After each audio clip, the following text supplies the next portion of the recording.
이어는 이렇습니다.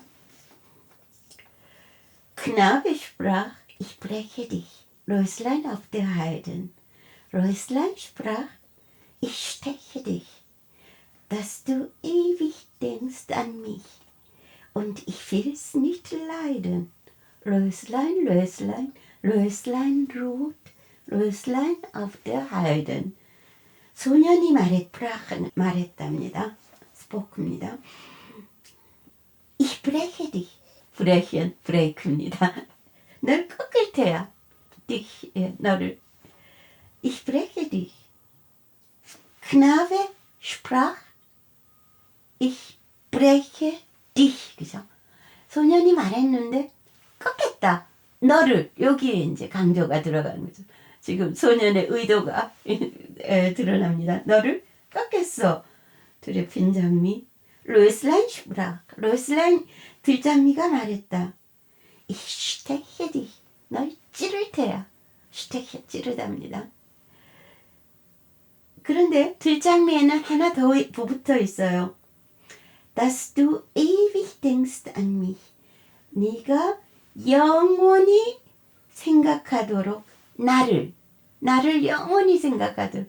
들장미는 또 애교가 있죠. 소녀는 우악스러운데 들장미는 애교가 있어요. 찌를 테야. 그러나 네가 나를 영원히 생각하도록. 어휘가 너무나 간단합니다. 소년과 어린 소년과 들장미인데 제가 지금 꺾어도 될까요? 이렇게 하면 안 되겠죠. 소년과 들장미다운 그 풋풋함이 묻어난 꺾을 테야, 찌를 테야 이런 것이 그리고 자꾸만 짓지는 않겠어? 뭐 이런 티격태격이 너무나 잘 보이고요. 그리고 혹시 첫 줄에서 의문이 되셨던 분이 있을 것 같아요. 1년에서는 자, ein Knapp, ein Röslein stehen 이렇게 했는데 2년은 Knabe sprach 이렇게 합니다. 똑같은 소년이 위에는 Knapp으로 어퍼스트로피를 붙이고 이를 떼었는데 여기는 Knabe 이가 제대로 들어있어요. 왜 그런가 하면은 만일 여기도 크납하고 뗀다면 슈프라하고 강음이 충돌이 됩니다. 그래서 크납에 슈프라 이렇게 되는 거죠. 강음을 효과적으로 넣기 위해서요. 그리고 그런 티격태격이 있지만 다시 Röslein, Röslein, Röslein rot, Röslein auf der Heiden 이렇게 해서 2년이 마무리가 됩니다. 3년은 und Der wilde Knabe brach Röslein auf der Heiden. Röslein wehrte sich und stach. Half ihm doch kein Weh und ach. Musste es eben leiden. Röslein, Röslein, Röslein rot, Röslein auf der Heiden. Und 그리고 그리하여 der wilde Knabe, wild는 wild죠. 그 거친 소년이 했으니까 이미 꺾을 테야 했는데 꺾는다는 얘기가 들어가겠죠. 거친 이런 형용사가 들어갔으니까 거친 소년이 브라흐에 꺾었다. 과거형입니다. 근데 그 다음이 놀랍습니다. 꺾었다 그러면 이상하게 어포스트로피가 있고 S가 있어요. 매우 독창적인 어법입니다. 지금 다른 데는 전부 다 Röslein auf der Heiden이잖아요. 여기만 어포스트로피 S가 앞에 있어요. 이게 뭔가 하면은 너무도 파격적인 어법인데 소년이 장미를 꺾잖아요. 그러면 그 벌판에 가득한 장미 중에 이제 그 장미는 소년에게 특별한 의미가 있는 그 장미인 거예요. 이제 그냥 장미라고 할 수가 없어요. 여러분 어린 왕자들 다들 좋아하시죠? 장미하고 여우 이야기도 아마 여기서 조금 영향을 받지 않았을까 싶기도 한데 이제 내 장미인 거예요. 그래서 정관사를 넣어야 되겠는데 정관사를 넣으면은 다른 데는 다 르슬라인인데 여기만 다스를 넣으면 이게 또 후렴이 맞질 않아요. 그래서 다스에서 DA를 빼버리고 스만 넣었어요. 어포스트로피로 앞을 빼고 슬로에슬란 이렇게 해서 음절을 안 만들면서도 이거는 분명히 특정한 장미라는 걸 나타내 주는 거죠. 그래서 이 둘이 이제 각별한 관계가 됩니다. 그래서 löslein wehrte sich, 장미는 거부하면서 찔렀다. 아까 1년에서 ich breche dich, ich steche dich 이렇게 했죠. 이번에는 brach, stach 이렇게도 운이 맞아 있습니다. 꺾었다 하니까 장미는 거부하면서 찔렀다. 근데 half ihm doch kein weh und ach, 아야 어떤 비명도 다 소용없었다는데 여기도 brach, stach, ach 이렇게 운이 맞아 있어요. 그리고 musste es eben leiden. 아까 이연에서 참고만 있지는 않겠어 했죠. 그러나 어쩌겠어요. 꺾였는데. 그래서 견딜 수밖에 없었다. 참을 수밖에 없었네. Löslein, Löslein, Löslein Brot, Löslein auf der Heiden.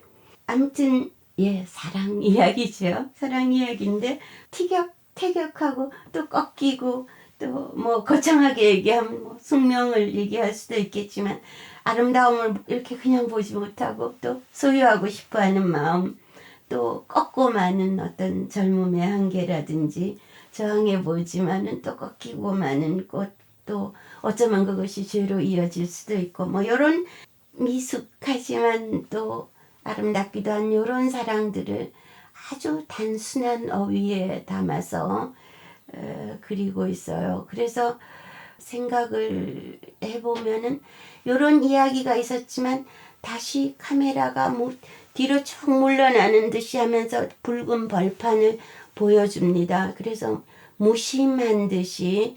그래서 전체 이야기는 요 드라마틱한 보았다, 태워갔다 뭐 이런 드라마틱한 순간이 있으면서도 또 전체는 요 없는 이야기가 하나의 관계가 이루어져가는 서사가 작은 글에 담겨 있고 그러나 정말 이 시적인 것이 기본적으로 특히 후렴구 같은 데서 두드러지게 있고 어휘구사에서도 그렇습니다. 그리고 또 사실 꽃을 꺾다 이런 거는 뭐 거의 동서고금의 좀 그 남녀관계를 나타내는 상징이기도 하고요. 그러니까 묘사이기도 하고 상징이기도 하고 이런 작지만 많은 것이 담겨 있는 그런 시입니다. 근데 1770년 3월에 20살이던 괴테는요, 슈트라스부르크에서 대학에 다니고 있었는데 거기서 헤르더라는 당대에 벌써 이미 문명을 날리는 문학가 목사님을 만났어요. 헤르더는 그 민요에 일찍이 민요에 관심을 가지고 민요라는 책을 내기도 하고 그랬는데요. 민요를 헤르더의 민요는 책에 있는 것들을 모았어요. 그래서 심지어 헤르더의 민요집을 보면 뭐 맥베스의 한 장면도 들어가 있고 이렇습니다. 그런데 괴테는 그 이야기를 듣자 곧바로 말을 타고 엘자스 지방 시골로 달려나갑니다. 그래서 할머니들이 하시는 노래를 채록을 해요. 지금은 아마 민요 수집에 혹은 뭐 여러 가지 수집에 정석이 된 행동이었겠지만 그 당시에는 아무도 생각하지 않았던 일을 하는 거죠.